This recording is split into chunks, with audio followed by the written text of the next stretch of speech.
Barack Obama gets wildly partisan at a memorial for Congressman John Lewis. Media members exploit Herman Cain's death to slam President Trump.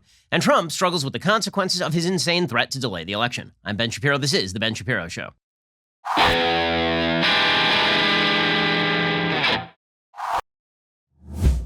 The Ben Shapiro Show is sponsored by ExpressVPN. Your data is your business. Protected at expressvpn.com/Ben. Well, there's one general rule when somebody who is prominent dies, and that is you kind of hold your fire, at least for, the next 30 seconds. And typically you don't use their memorials, particularly if they are very large figures. You don't use their memorials as sort of launching points for politics. This has been a rule that I would say Republicans have been better at applying than Democrats in the recent past. Whenever a major Democrat dies or whenever there's a bad event that results in death and a Democrat speaks at the memorial, it very often turns into a political rally. So it's nothing new that that's what happened yesterday with regard to the memorial for Congressman John Lewis. There's precedent for this. When Senator Paul Wellstone died in a plane crash back in the 2000s, the Democratic Party held a full-out political rally, stumping for progressive policy. When there was a mass shooting in Arizona, that was the same shooting that injured Gabby Giffords, the congresswoman, Barack Obama deployed himself to Arizona, where he proceeded to rant and rave about gun control and talk about the evils of his Republican opponents. So it really was nothing new what happened at the John Lewis Memorial. That doesn't make it any better, and it does demonstrate the utter classlessness of a lot of people in our politics who tend to use death as a rationale for jumping into debate over politics, purely speaking. Now, listen, I understand the temptation. I'm on Twitter, too. I get it. And I can't say that I've been blameless in this my entire Twitter history. I will say that over the past few years, one of the things I've learned is the day somebody dies, just shut it.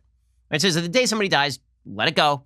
The day of a memorial, what you want to talk about is the stuff that unified about the person. You don't want to talk about the stuff that was not unifying about the person. There's plenty of time for that later. Well, you can tell the difference in the class level of our various presidents over the course of history and kind of why Donald Trump is president, thanks to the reactions yesterday at the John Lewis Memorial. So there were several presidents who spoke at the memorial for Congressman Lewis. Lewis, of course, was a disciple of Martin Luther King Jr. He was one of the leaders of the civil rights movement. He famously was one of the people who attempted to desegregate lunch counters by peacefully protesting at lunch counters. He helped lead the March at Selma, real hero in his younger days, and then served in Congress, obviously, in many ways heroically. And this is somebody with whom I disagreed on politics, I would say a lot. But you still try to look for the good in people, and not only the good. I mean, this is somebody who really did contribute to making the country a better place over the course of his life. Well, George W. Bush gave a speech yesterday, and it was amusing to watch members of the media suddenly recognize that George W. Bush was a good person. And Jonathan Capehart at the Washington Post is like, well, George W. Bush, what a wonderful man. What an incredible man. What a great speech. Yeah, 5 minutes ago, you all were saying that George W. Bush was the worst scourge of the earth. And frankly, I look forward to the time 4 years from now or 8 years from now, whenever Trump is no longer in office and another Republican is running, when Democrats turn around and talk about what a bipartisan guy Donald Trump was, because that's how it always works. Ronald Reagan was the worst until George H.W. Bush was running, at which point Reagan became the good Republican. Then George H.W. Bush was the worst until Bob Dole was running, at which point George H.W. Bush became a wonderful, wonderful man. Then Bob Dole was bad all the way up till George W. Bush was running. And the same pattern holds true. So there will be a great irony to the fact, you watch, 4 years from now, 8 years from now, there will be a lot of talk about even Donald Trump didn't do this. Even Donald Trump wasn't as bad. Donald Trump, I mean, that was a bipartisan messenger for the ages. Anyway, George W. Bush gives a speech yesterday, very classy speech at the John Lewis Memorial. And a couple notes about the John Lewis Memorial generally. First of all, it looked like a generally beautiful event. Also, there is a gap between how elites in this country are viewed with regard to attending public events at this time and people who are, quote unquote, the little people. And if you're a quote unquote little person in America, meaning a non-politician, a non-prominent person in America, and you look at the large scale memorial event for John Lewis and you think to yourself, hold up, my mom died in the hospital alone and we still haven't been able to hold a memorial. Why do we get to do this for John Lewis? That is not an unfair question. It really isn't. When you look at Andrew Cuomo in New York saying that if you go to Georgia and you come back from Georgia, you have to quarantine for 14 days. And then you look at a wide variety of people from D.C. and New York going to John Lewis's memorial. Do you think any of them are going to quarantine when they get back to D.C. or New York? Of course not, even though the memorial service was held in Georgia. Anyway, George W. Bush's speech was quite good. Here was George W. Bush talking about John Lewis and how he made the country a better place. We, the people, including congressmen and presidents, can have differing views on how to perfect our union while sharing the conviction that our nation, however flawed, is at heart a good and noble one. We live in a better and nobler country today because of John Lewis and his abiding faith in the power of God. in the power of democracy and in the power of love to lift us all to a higher ground. Yeah, I mean, that's wonderful. It's a wonderful thing to say. And that is why you saw so many people paying tribute to Bush. Now, remember, Bush was the villain until 5 seconds ago. As soon as a Republican is not in power, the Republican becomes, just a normal, nice guy that we all hang out with. When he's in power, he's super duper duper evil. Well, Bill Clinton also spoke at the memorial event. And Bill Clinton was slightly more political than Bush. He talked about sort of the continuing mission of John Lewis. John Lewis had a posthumous obituary that was published in the Washington Post in which he talked about the continuing mission, and he name-checked a bunch of people who were supposedly victims of the police, including a couple people like Rayshard Brooks, who was not a victim of the police. In any case, Clinton invoked sort of John Lewis's politics in a vague sense going forward, which, again, if you're vague about it, is not unfair. He also invoked the differences between Stokely Carmichael and John Lewis. Stokely Carmichael, of course, was significantly more an advocate of violence than John Lewis, who's very much into nonviolence. Bill Clinton did this. He got ripped up and down for it. Just 3 years later, he lost the leadership of SNCC to Stokely Carmichael. He showed as a young man, there are some things that you cannot do to hang on to a position, because if you do them, you won't be who you are anymore. There were 2 or 3 years there where the movement went a little bit too far towards Stokely, but in the end, John Lewis prevailed. Okay, and that's actually a good point, but people on the left were very angry at Bill Clinton for having said this, because right now we're seeing violence in our streets, and that's Bill Clinton basically slapping at the violence in the streets. That's him saying that John Lewis would not have been in favor of the violence in the streets that we've been seeing, the rioting and the looting, which he is right about. He got slapped by a columnist over at The Root for this, saying, why are you invoking Stokely Carmichael here? Again, there's a rationale for it. But the real politicization was reserved for Barack Obama, who got extraordinarily political. And it is a reminder of why Donald Trump is president. Because Barack Obama is a much more elegant speaker. He's a much more subtle person than Donald Trump. Donald Trump is just the very loud, and he's the checkered suit version of Barack Obama. Right? Barack Obama was a used car salesman in a really nice suit, and Donald Trump is a used car salesman in a checkered plaid suit. That is the main difference between them. Because Barack Obama is purely political. He is a political animal. He will say purely, openly political things that are bizarre and over the top and really kind of crazy. And he'll do it at a memorial service. And then the media will praise him as a statesman. And Donald Trump is like, okay, just get rid of the statesman and I'll just say all this stuff out loud. And I'll say the quiet part out loud. The truth is that Barack Obama got all the plaudits for being a master of subtlety. He never was particularly subtle, right? He's more subtle than Trump, but that's because literally all the things are more subtle than Trump. All Trump is you strip off the veneer of Barack Obama and the overt politicization of all the things.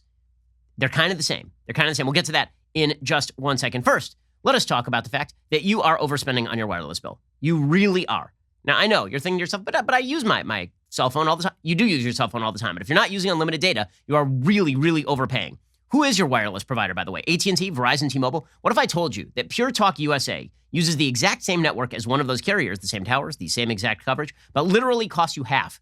How does it become so affordable? Well, there are no retail stores, so low overhead. You're not funding their billion-dollar ad campaigns, and you're only paying for the data you need. So no contract, no excessive fees. You'll enjoy unlimited talk, text, and 2 gigs of data, all for just $20 a month.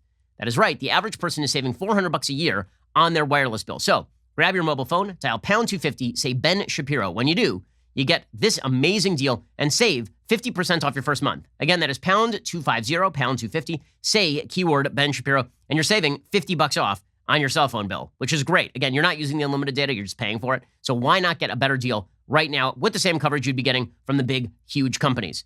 Grab that mobile phone, dial pound 250, say Ben Shapiro, and get started right now. Save 50% off your first month as well.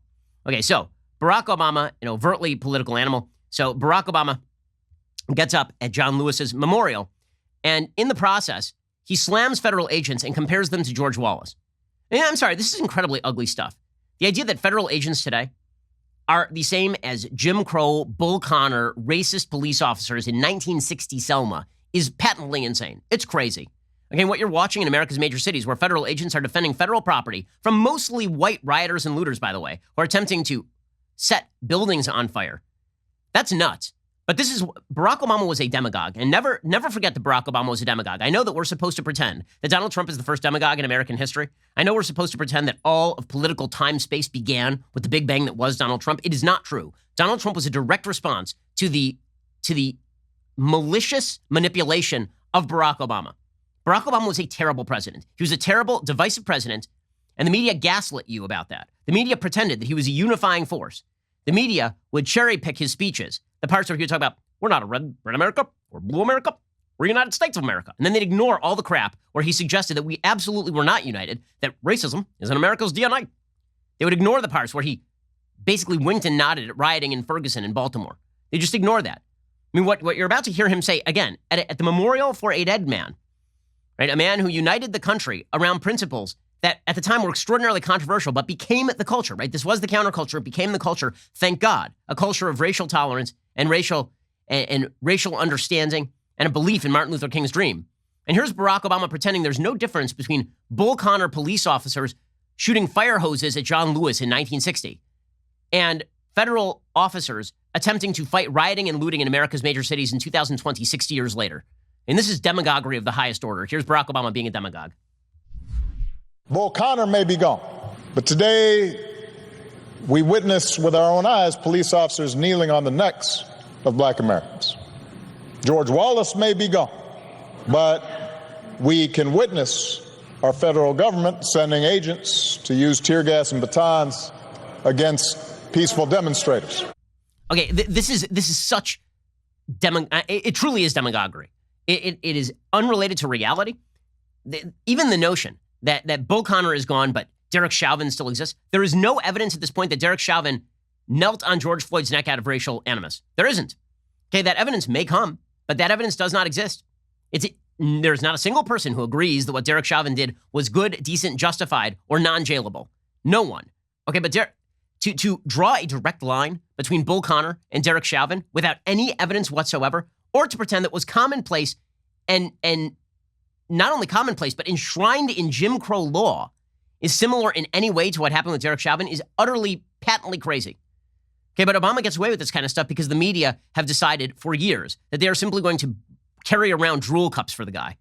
It's amazing. It's amazing. Then Obama called he went after the Senate filibuster. Again, this is at a memorial for a man who just died and spent his life attempting to unify the nation around racial issues. Here is Barack Obama saying that the Senate filibuster is a Jim Crow holdover, which is pretty incredible because I'm old enough to remember when Senator Barack Obama, filibustered Samuel Alito for the Supreme Court, tried to filibuster him. I'm old enough to remember when Democrats, like 5 seconds ago, filibustered Senator Tim Scott's police reform bill. Was that a Jim Crow vestige? Okay, by essentially saying that the filibuster is racist, this does give the lie to the idea that Democrats don't want to tear down the system. Now, in a bit, we're going to get to Donald Trump saying something about delaying elections that really does tear away at the roots of the democracy. But to pretend that Democrats are not doing the same thing and haven't been doing the same thing for a long time is to cut against all available evidence. Here's Barack Obama suggesting that the Senate filibuster is a tool of Jim Crow, despite the fact that he himself used the filibuster when he was in the Senate. And Democrats have been very fond of the filibuster. They were using it against George W. Bush's judicial nominees. Here's Barack Obama, again, demagoguing that Donald Trump is president because everybody decided that Barack Obama, speaking this way, was completely apolitical. Here he was calling the filibuster Jim Crow. Once we pass the John Lewis Voting Rights Act, we should keep marching by guaranteeing that every American citizen has equal representation in our government, including the American citizens who live in Washington, D.C. and in Puerto Rico. And if all this takes eliminating the filibuster, another Jim Crow relic, in order to secure the God-given rights of every American, then that's what we should do. Okay, this is such cynical bullshit. I'm sorry, it is. It's incredibly cynical. It's unbelievably cynical. This is a man who's happy to use the filibuster when it was in his own benefit, and who's anti-filibuster when it's not in his benefit. And this is something I do talk about in my book, How to Destroy America in 3 Easy Steps. One of the goals of the Constitution and many of the Senate procedures is to create checks and balances. Why? Because America's rights are preserved through checks and balances. The idea is that a government that is unable to stomp on those rights at will not be able to stomp on those rights at will. The idea is that when you set up these checks and balances, it prevents a pure majority, the tyranny of the mob, the tyranny of the majority, from stomping on the rights of the minority. And for all the people who are like, well, yeah, but, you know, in the South, a pure majority was able to stomp on the rights of the minority. That's exactly the point. The point is there should have been more checks and balances. The federal government should have stepped in and stopped the trampling of rights in the states. The filibuster is simply a tool to prevent the trampling of minority rights by majorities. That is one of the goals of the filibuster. Now, it doesn't mean there aren't times when the filibuster can't be used for nefarious purposes. The Civil Rights Act was filibustered by Strom Thurmond. But it is also true that there are many procedures that are written into the Constitution with the direct intent of making sure that there has to be a broad spectrum support for particular policy before it goes into law. One of the points of the filibuster is to create exactly the sorts of checks and balances on pure majoritarianism that allow for the destruction of individual American rights. And here's the point. When it comes to Democrats, very often, when they talk about institutions, they don't care about the institutions. The institutions are either a barrier or a weapon. So the filibuster is sometimes a weapon. That's when it's good. And then when it's not good, then they get rid of it. I mean, Barack Obama, within 5 minutes, will be arguing that the Senate itself should be done away with because the Senate, as it turns out, is actually non-representational. Right? Having 2 senators for each state, 2 for Wyoming and 2 for California, when the population of Wyoming is 7 people and the population of California is 40 million people, that's unrepresentative. It's undemocratic. So Democrats will stomp in favor of the Senate when they control it, and they want to add senators from Puerto Rico and Washington, D.C., and then they'll stump against the Senate when they don't control it. They'll stump in favor of the filibuster when they can use it in their favor, and they will stump against the filibuster when it is wrong, which suggests that they don't care about the institutions of government one iota. It's not about the institutions of government. It's about what they can use the government to do to you. So this kind of demagoguery, Barack Obama was an awful president, and he's an awful ex-president. And then Obama continued along these lines. We'll get to more of Barack Obama demagoguing at the memorial service for John Lewis in just 1 second. First, let's talk about the fact that if you believe in individual liberty and personal responsibility, you believe in the Second Amendment. One of the things that many people are after right now is the Second Amendment, the destruction of the Second Amendment. They believe that the Second Amendment is a barrier to the goals of the federal government. They believe that individuals who are responsible owning guns is somehow a threat to public safety, which is obviously untrue. The founders enshrined rights in the Constitution, and they recognized that the people needed to be armed in order to protect themselves against the tyranny of government and, yes, against crime as well. The people at Bravo Company MFG support the right of responsible private individuals to have the access and ability to employ the same tools as civilian law enforcement as a means of defending ourselves, our loved ones, our communities, and our freedoms should a threatening situation ever arise. And given the fact that so many in law enforcement have now been barred from protecting you and your property, this becomes more vital than ever. BCM assumes that when a rifle leaves their shop, it could be used in a life or death situation by a responsible citizen, law enforcement officer, or a soldier overseas. So quality is of utmost value to them. Every component of a BCM rifle is hand-assembled and tested by Americans. As an American, you have the luxury of living in a free society where it can improve your life through education, religious exploration, and the open exchange of ideas. Every American is responsible to question, debate, confront issues that affect our lives if and when your life and liberty ever come under serious governmental threat or any other threat. Firearms, a means to preserve the lives and liberties of ourselves and others. The Founding Fathers understood this. They understood this clearly. So do the folks over at BCM.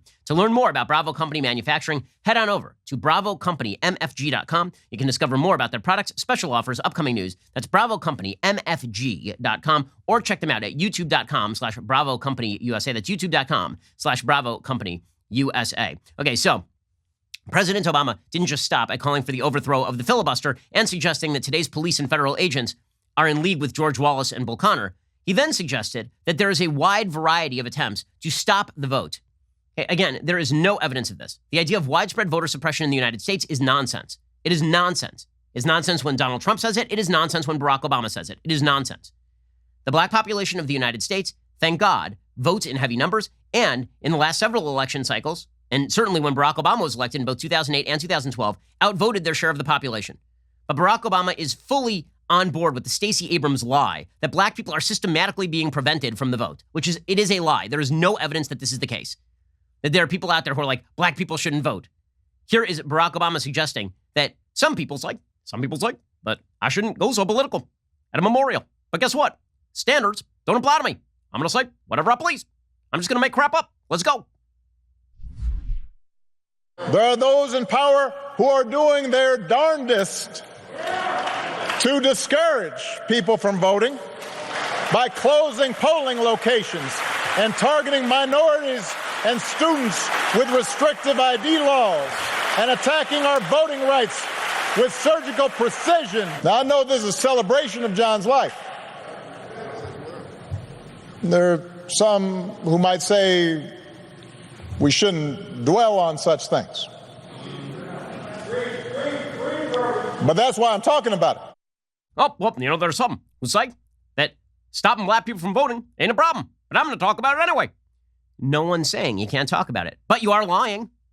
The notion that black people in America are being systematically deprived of the vote is just not true. It is not true. Okay? Show me the evidence, and don't give me voter ID. Okay? Voter ID is not an attempt to stop people from voting. Voter ID is a fine idea approved by the way, in every poll, a majority of nearly every demographic group, including black folks, as far as I'm aware. Okay, but Barack Obama this is how you got Donald Trump. You guys want to know how you got Donald Trump? You gaslit the entire American population.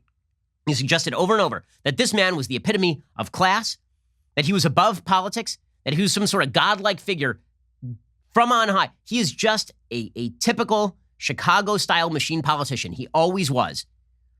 And here he was using a memorial service for a man whose politics I disagreed with in many ways, but who did do incredible good for the United States. And instead of just paying tribute to him in a classy way, the way George W. Bush did, Barack Obama got up there and suggested that America is living with the vestiges of Jim Crow and Bull Connor. He suggested that America is dominated by neo-segregationists and people attempting to stop black people from voting. He was a deeply divisive president. The divisions on race in this country did not start with Donald Trump. Look back at the polls. Divisions on race in this country began in 2009 with Barack Obama getting overtly racially political. You can look at the polls. Hopes for racial reconciliation in this country were never higher than when Barack Obama was elected. And within 2 years of his election, they'd completely cratered. And they continue to crater today. It was an ugly spectacle. It was an ugly spectacle. I'm old enough to remember when Barack Obama went out there during the Ferguson rioting and said, people don't make up things like this. He was talking about the Michael Brown shooting. The Michael Brown shooting, by the way, was a good shoot. In fact, it turns out that after another review of the Michael Brown shooting by Officer Darren Wilson, it turns out 6 years after the case has been dismissed again. According to the Daily Wire today, Amanda Prestigiacomo reporting, St. Louis County prosecuting attorney Wesley Bell announced on Thursday he will not be bringing charges against former Ferguson Police Department officer Darren Wilson, who fatally shot Michael Brown, 18, back in 2014. During a Thursday press conference, Bell announced the news by prefacing it as, quote, one of the most difficult things I've had to do, noting that his heart breaks for the Browns. The question for the office was a simple one. Could we prove beyond a reasonable doubt that when Darren Wilson shot Michael Brown, he committed murder or manslaughter under Missouri law, Bell asked. After an independent and in-depth review of the evidence, we cannot prove that he did. He, by the way, is the county's first black prosecutor. He reopened the case after taking office. One of the reasons he gained office is because of disapproval for no case against Darren Wilson in the first place. And then he looked at the evidence and he said, sorry, we can't actually make a case. Bell said his office conducted a 5-month review of witness statements, forensic reports, and other evidence. The AP noted, adding his investigation does not exonerate Darren Wilson. By the way, it's not the way the criminal justice process works. If you are not convicted, that does not mean that you are exonerated. There is no exonerated standard in criminal law. There's just not prosecuted. So you also don't get to declare not exonerated. That's not the way this works. Bell said, I know this is not the result they were looking for and that their pain will continue forever. Jim Towie, Wilson's attorney, noted Bell's review had the same conclusion as Bell's predecessor, a grand jury, and the U.S. DOJ. That was Obama's DOJ, by the way. There was no crime. The Obama Justice Department at the time pointed out that there was no crime. But it doesn't matter. Democrats have continued to lie about the Michael Brown shooting and use it as the basis for a political campaign to suggest that America and its police officers are deeply racist. Now, as we will see, the exploitation of prominent people's death was not relegated to John Lewis yesterday. It also extended over to Herman Cain, the 74-year-old former Republican candidate for president in 2012, the first black Republican ever to lead presidential polling in 2012. He passed away. He passed away from COVID, and that led the media to jump on his death and use it for their own political purposes. This is about as ugly as it gets, guys. It really is ugly. Between the demagoguery of Barack Obama over John Lewis's death and the attempts to link George Wallace with today's federal law enforcement protecting federal buildings from rioters and looters, and the media jumping on Herman Cain's death to blame President Trump. This is hideous stuff. It really is. And it really does disintegrate the country. It just, rules of basic decency completely out the window. We'll get to more of this in just 1 second. First, let us talk about the fact that computer systems in cars are the norm, from electronically controlled transmissions to touchscreen displays to dozens of sensors. But you don't know how to fix any of that stuff. What are you, a car expert? So when something breaks, it could cost a fortune. Now is not the time for expensive repairs. That is why I have CarShield, and you should as well. CarShield has affordable protection plans that can save you thousands for a covered repair, including computers, GPS, electronics, and more. The people at CarShield understand payment flexibility is an absolute must. Monthly plans can be customized to your needs with rates as low as $99 a month. No long-term contracts or commitments. CarShield will give you options others won't. You get to choose your favorite mechanic or dealership to do the work. CarShield takes care of the rest. They also offer complimentary 24/7 roadside assistance and a rental car while yours is being fixed. For as low as $99 a month, you can protect yourself from surprises and save thousands for a covered repair. Call 800-CAR-6000, mention code BEN, or visit carshield.com and use code BEN to save 10%. That is carshield.com. Use code BEN. A deductible may apply. Again, protect yourself from the expenses attached to fixing your car. Call 800-CAR-6000, mention code BEN, or go to carshield.com, use code BEN to save 10%. Solid deal on protecting yourself from the payments that come with having a car that breaks down. Go check them out. 800-CAR-6000, mention code BEN, carshield.com, use code BEN, save 10%. Okay, so when it comes to public deaths, the insanity is not relegated to the memorial for John Lewis. It extended over to Herman Cain, Chris Cuomo, who is just terrible. I mean, just a terrible, terrible quote-unquote reporter. Apparently not a particularly good person either, and I say that advisedly. Maybe he's a nice guy. I really don't have an idea. But it seems kind of gross that when Herman Cain dies of COVID, your first move is, let me yell at President Trump about it. Like that. First of all, Herman Cain had agency. Second of all, Herman Cain's life story was not him dying of COVID. Herman Cain's life story was growing up in segregated Atlanta and becoming president of a Federal Reserve Bank and running Papa John's and getting a degree while serving in the U.S. Navy. Right? Herman Cain had a long and rich life. And now his death has been reduced to he died of COVID and it's Trump's fault by the media, which is pretty disgusting. It truly is. Here was Chris Cuomo yesterday saying that it's Trump's fault that Herman Cain is dead, despite the fact there's no evidence that Cain actually obtained the virus at Trump's rally in Tulsa. And Herman Cain happened to be an individual with agency of his own. Here was Chris Cuomo blaming Trump. Former presidential candidate, Herman Cain. Yes, he supported the president. The president says he was a good friend of his. We wish his family well, and we wish that he rest in peace. And I wish that this president have no peace until he thinks about what he's exposing people to. He didn't even mention that Mr. Cain was at his rally among the maskless masses right before he was diagnosed. Now, maybe he didn't get it there. Sure as hell didn't help. Sure as hell didn't help. How the hell do you know anything? You don't know anything, is the answer. By the way, it wasn't Papa John's, obviously. It was Godfather's Pizza. In any case, first of all, who the hell is Chris Cuomo to talk about this? Chris Cuomo, who went on air every single night and massaged his brother's ass on air as his brother presided over the largest death toll in America from COVID-19. Chris Cuomo, who every night was talking about the glories of public rallies in which people were not wearing masks and had not one thing to say about pandemic preparedness or pandemic protection, while these massive rallies on social justice warrior messaging took place in the streets. Chris Cuomo, who spent his evenings showing up on national TV with giant nasal swabs to make fun of his brother's nose size. Chris Cuomo, who ditched his own quarantine in order to apparently go to his second house while he had COVID. That guy is going to lecture Trump about Herman Cain. Again, without any evidence that Cain picked this thing up at the Trump rally. By the way, I do have a question. Everybody is saying, well, this is because, it's because Herman Cain didn't wear a mask. My understanding is that the masks don't protect you. They protect everybody else. Isn't that the math of the masks? We've been told that routinely, that the only masks that protect you are the N95 respirators that are used in hospitals. That if you're wearing a surgical mask, it protects everybody else. It doesn't protect you. So even if you've been wearing a mask, that wouldn't have protected him from getting it, presumably. Right? That is what we have been told. Unless I'm getting that very, very wrong. And by the way, that's not a case against mask wearing. But again, the media's attempt to twist this into a story of Trumpian evil and to reduce Herman Cain's life to his death is really disgusting. Reuters did the same thing. So Reuters had a headline about Herman Cain. Here was their headline about, again, a man who at one point led the 2012 Republican presidential race, a man who served on the Federal Reserve Board of Chairs, a man who spent his entire life becoming a success in the United States as a black man in America, growing up in a segregated America in Atlanta. Here was how Reuters summed up Herman Cain's life. Quote, Herman Cain, a former Republican presidential candidate and supporter of President Trump who refused to wear a mask during the coronavirus pandemic, has died after contracting COVID-19. Yeah, I got to dunk on the guy because he didn't wear a mask. It seems to me that so much of the focus on mask wearing, listen, again, I think you should wear a mask. I've been saying consistently for months, as soon as the conventional wisdom turned, I've been saying, what's the harm? Wear the mask. It can't hurt. And that's what I've been saying for months. Okay, so this is not a diatribe against mask wearing, what I'm about to say. But it seems to me that many of the people who are focused in on dunking on people who die after quote unquote not wearing masks, what they're really attempting to do is create in their own minds a protective shield by which they say, okay, well, if I do all of the approved things, then for sure I won't die. For sure I'll be okay. But if I wear the mask and if I pay attention to what the media tell me, then I won't die. Then I'll be okay. And the answer is, there's no evidence that that's the case. Okay, the answer is, I'm sure there are many people who have died who have been pretty careful about this stuff. In fact, there are stories of people who have been pretty careful about this stuff who are dying. There's a certain amount of dissociation that is going on. And listen, I understand it. I get it. I do the same thing. I'm a human being. Everybody does. Whenever somebody dies, the first question you ask is how. And then if they did something of which you don't approve, you go, oh, well, at least it won't happen to me. Okay, but Herman Cain's life story is not about how he died. It's about how he lived. And the attempt to reduce him to his death method so that you can smack around Donald Trump on mask wearing. By the way, while Donald Trump is going out and now preaching that everybody should wear masks, is pretty gross.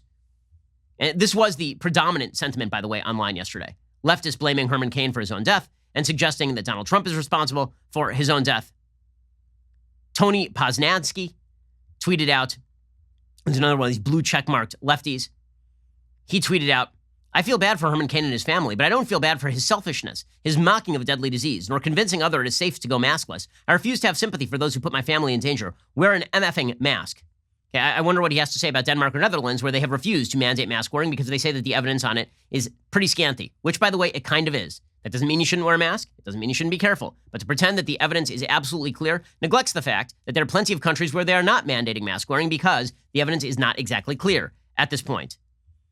Over and over and over again, members of the media were using Herman Cain's death to dunk on the man, which is just really kind of disgusting. Ana Navarro, who's become just a bleep show, she tweeted out, Herman Cain thought COVID was a hoax, scoffed at wearing a mask, died of COVID. That is not true.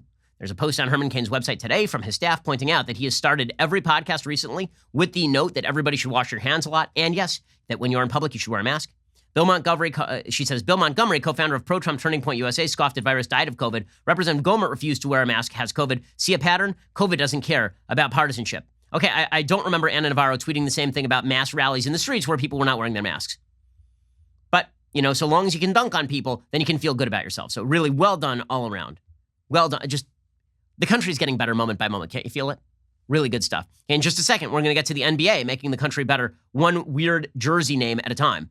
We'll get to that momentarily. First, let's talk about something nice. I know. The news has been so annoying and so bad lately, but let's talk about something nice you can do for yourself, do for your family. I'm talking about a beautiful portrait of you and your family done by a professional artist, done to spec. It's really great, and it's not going to cost you a fortune. You should go out and you should try paintyourlife.com. You can choose from a team of world-class artists and work with them until every detail is perfect. Their user-friendly platform lets you order a custom-made, hand-painted portrait in less than 5 minutes. You can send any picture, yourself, your kids, family, a special place, cherished pet, or you can combine photos into one painting.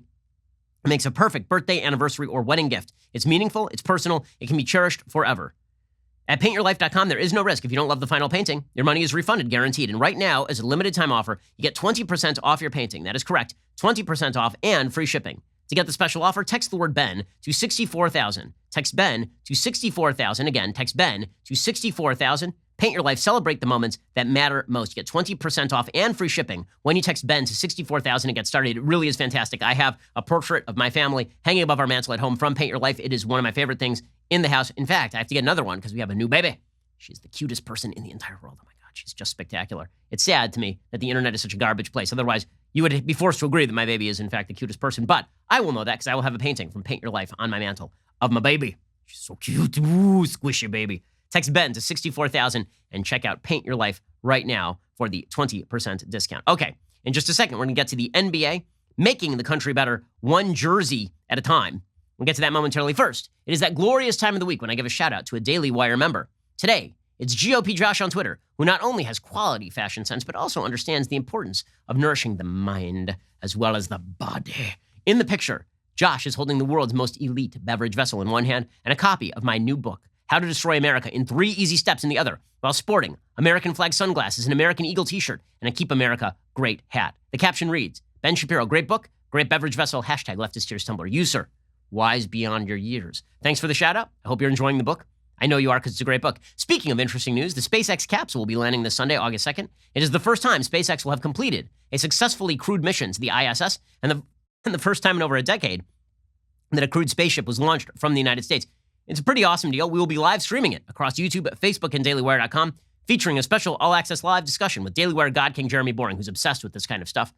All-access members can join the chat and talk to Jeremy during the live stream of the mission, and then stick around afterward for a live stream Q&A. You can watch him answer your questions in real time, so don't miss out. Join All Access at dailywire.com/Shapiro. Get 20% off with code ACCESS. That's dailywire.com/Shapiro, 20% off with code ACCESS. Also, reminder, my new book, How to Destroy America in 3 Easy Steps, is available right now. It is number 2 on every bestseller chart, except for the New York Times, where it's number 3. Get your copy at Amazon or barnesandnoble.com. If you like the book, please hop in and leave a 5-star review. It keeps it higher on the chart so more people see it. Enjoy. You're listening to the largest, fastest-growing conservative podcast and radio show in the nation.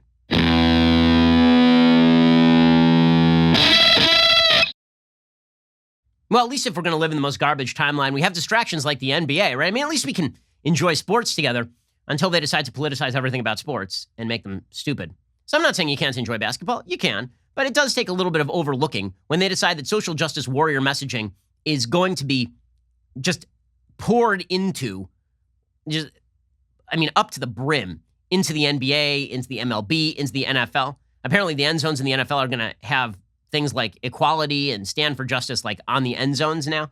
It's great. I mean, honestly, what they really should just do is they should just label, these are all in-kind contributions to the Democratic Party, because let's be frank about this. All of the sloganeering here is designed to back up a particular narrative about America as systemically racist that the Democratic Party preaches.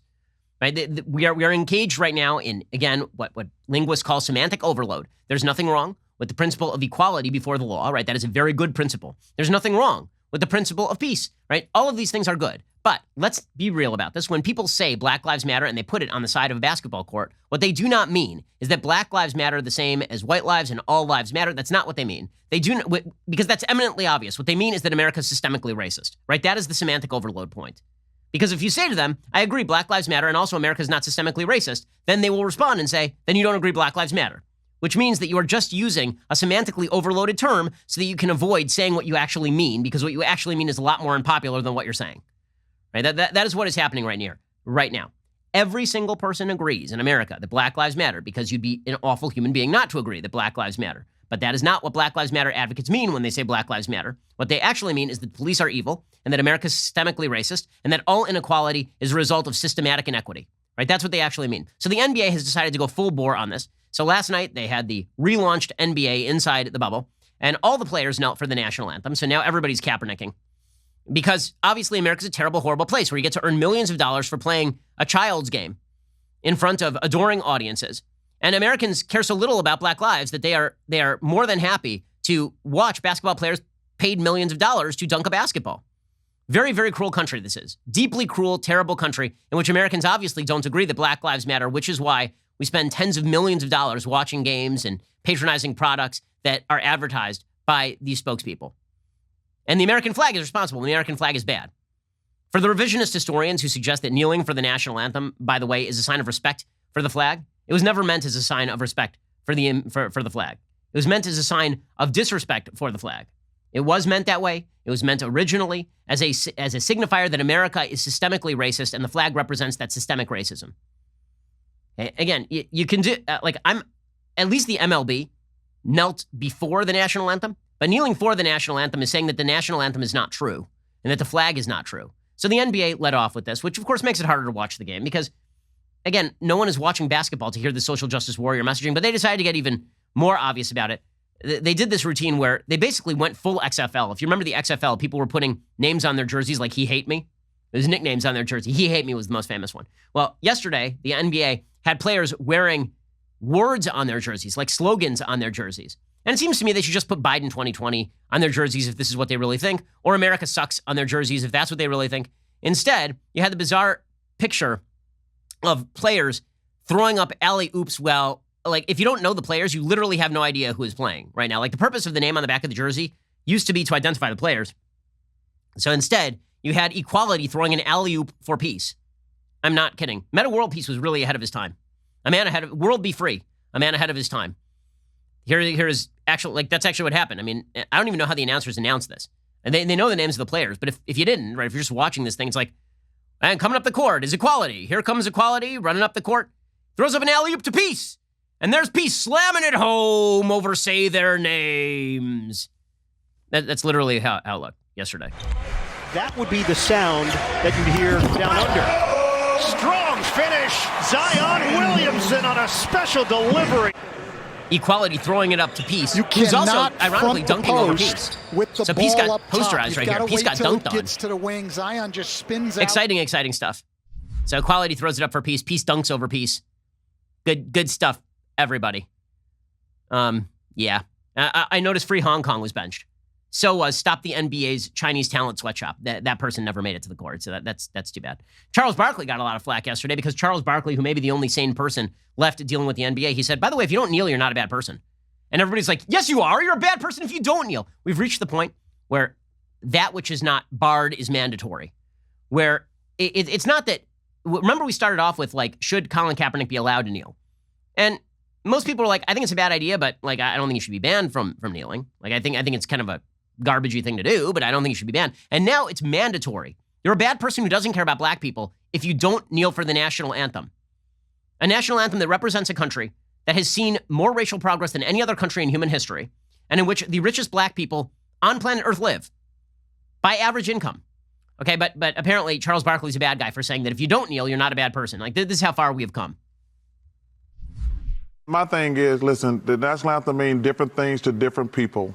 I'm glad these guys are all unified, but if people don't kneel, they're not a bad person. I want to make that perfectly clear. I'm glad they had unity, but if we have a guy who doesn't want to kneel because the anthem means something to him, he should not. Okay, and everybody came down on Barkley. How dare he say that? He's not woke enough, Charles Barkley. Yeah, all right. Well, this is the way the culture is moving.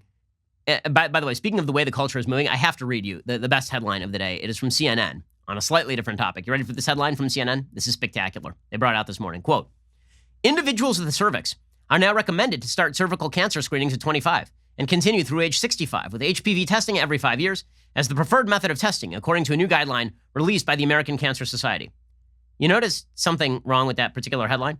Individuals with a cervix are recommended to start cervical cancer screenings. You know what we call individuals with the cervix in the real world? We call them women. Remember that time when CNN said an apple is not a banana is not an apple? Now apparently a banana can have an apple, which is really exciting stuff. Individuals with a cervix. Do you, sir, take this individual with a cervix to be your lawfully wedded wife? How romantic. Wokeness has proceeded so far that women have been completely erased. They don't even exist anymore. Individuals with a cervix. Individuals with a cervix. Just fantastic, fantastic stuff. Now, here's the thing. There will be a backlash to this, and the backlash, I think, will come in the form of reasonable people just saying, you know what, no. I'm not kneeling for the national anthem, nor do I frankly feel like patronizing basketball games where I'm lectured about how America is systemically racist by people who are earning millions and millions of dollars to call America systemically racist. Honestly, the best thing that happened yesterday, is maybe the only good thing that happened yesterday, was Trader Joe's said, you know what, we're not changing our labels. Remember, a few days ago, there's a big story about people petitioning saying that Trader Jose's, like guacamole, was racist. Well, Trader Joe's put out a statement. They're like, nope. They said a few weeks ago, an online petition was launched calling on us to, quote, remove racist packaging from our products. Following were inaccurate reports that the petition prompted us to take action. We want to be clear. We disagree that any of these labels are racist. We do not make decisions based on petitions. Thank you. It's about damn time somebody said this. They said we make decisions based on what customers purchased, as well as the feedback we receive from our customers and crew members. If we feel there is need for change, we do not hesitate to take action. Decades ago, our buying team started using product names like Trader Giotto's, Trader Jose's, Trader Ming's, etc. We thought then, and still do, that this naming of products could be fun and show appreciation for other cultures. For example, we named our Mexican beer Trader Jose Premium. And a couple guacamole products are called Avocado's Number, in a kitschy reference to a mathematical theory. These products have been really popular with our customers, including some budding mathematicians. Recently, we have heard from many customers reaffirming these name variations are largely viewed in exactly the way they were intended, as an attempt to have fun with our product marketing. We will continue our ongoing evaluation, and those products that resonate with our customers and sell well will remain on our shelves. Good for Trader Joe's. Guess what? There's not going to be an end to this. There really is not. Because the social justice warrior insanity, it doesn't end at any point. There's no limiting principle to it, which is why you're seeing, and this one I love, you're seeing Beyonce come under fire. There's a new documentary. It's not really a documentary. It's sort of like a movie that is called Black is King for Disney Plus that is produced by Beyonce.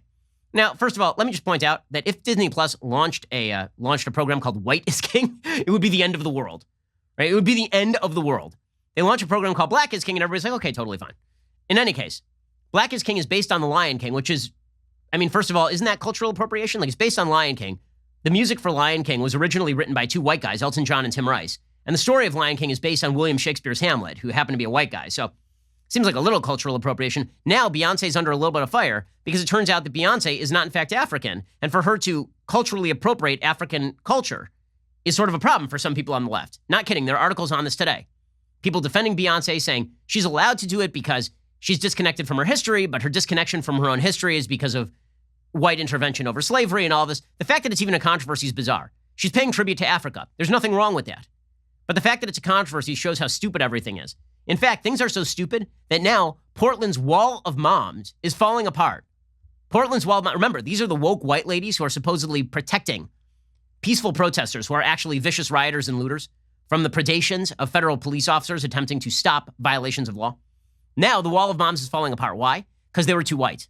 Not kidding. According to Oregon Live, Portland's wall of moms, a group formed in recent weeks and quickly recognized as a staple of nightly downtown protests, was accused publicly Wednesday of anti-blackness by leaders of an existing black-led community group. Wall of Moms, whose members said they aim to support and protect other Black Lives Matter protesters near the fence in front of the federal courthouse, announced Friday that its white leadership had rescinded their positions to allow women of color to be in charge. So the Wall of Moms fell apart because they weren't black enough. New leaders announced Friday include Teresa Rayford, executive director of Don't Shoot Portland, Demetria Hester, and Danielle James. Less than a week later, Don't Shoot Portland took to Instagram to urge people against supporting the Wall of Moms, saying it was no longer working with the Moms group. Because after leaving vulnerable black women downtown after marching, failing to support those on the ground that put trust in them, Wall of Moms leadership also found time to make 3 registrations through Oregon's Secretary of State. This was done without the knowledge of the black leadership that Wall of Moms was claiming to implement. The lies are finally clear. We are sad, but ultimately not surprised that anti-blackness showed its ugly face with Wall of Moms. Good times. They weren't woke enough. Because guess what? You're never woke enough. Ever, ever, ever. The wokeness never ends. There's no limitations to the wokeness. Now, if you're thinking to yourself, all of this seems like pretty solid ground for President Trump to campaign. And so you got the Democrats seeking to undermine fundamental institutions of American republicanism and checks and balances like filibusters. You have Democrats seeking to prop up rioting and looting. You have a system so woke that the Wall of Moms is not woke enough. You have every major cultural institution pushing social justice warrior messaging about how America is systemically evil. Wouldn't that be some pretty fertile ground for Trump to campaign?